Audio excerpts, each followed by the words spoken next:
When I began my PhD in organizational behavior at the University of Washington 20 years ago, I had no idea what I was getting myself into. The stack of academic articles we were assigned to read each week seemed to be written in a language I didn't understand. And then there was pressure to try and sound smart in discussing these articles with professors and other doctoral students. During that first year, I often felt I had no idea what anyone was talking about. Though I was working harder than I ever had in my life, I worried that I couldn't keep up. Though I was praying for help and guidance, I started to feel a crushing sense of inadequacy and quiet desperation that lasted for months.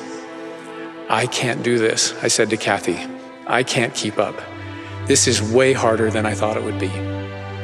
Around the time when these self-doubts and my weariness were at a peak, I had an impression that said, I can help you if you spend more time with me. And I felt the best way to spend more time with him, with the Lord, was in his house.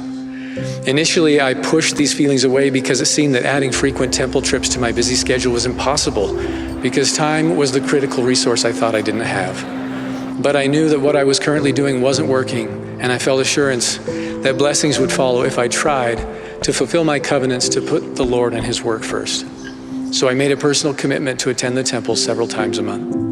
As I began spending more time in the temple, things started to change significantly. The intense fears about my ability in the future began to melt away, and the peace I felt in the temple began to spill into other areas of my life. I started to see my path more clearly and feel hope. While most of the time, this added strength manifested itself in subtle ways, there were some blessings that were very, very obvious. One huge blessing was a dissertation sample that fell miraculously into my lap. When I told my dissertation advisor I wanted to study the role of humility in leadership, he said, "That's fine, Brad, but I have no idea where you'd find a real-life sample to gather data about that."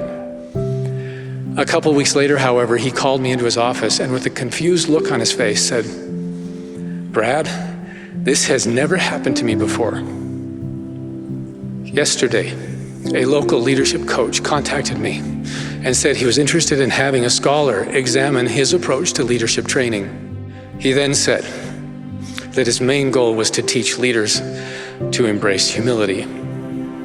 Then my advisor, being a very well-known scholar and an agnostic, looked at me and said, "Brad, what's going on? This doesn't just happen. Have you been praying?" Despite my slow start in the program, I finished 1 year ahead of the rest of my class, and I know I could not have done this without the added strength that comes through Christ and temple covenants.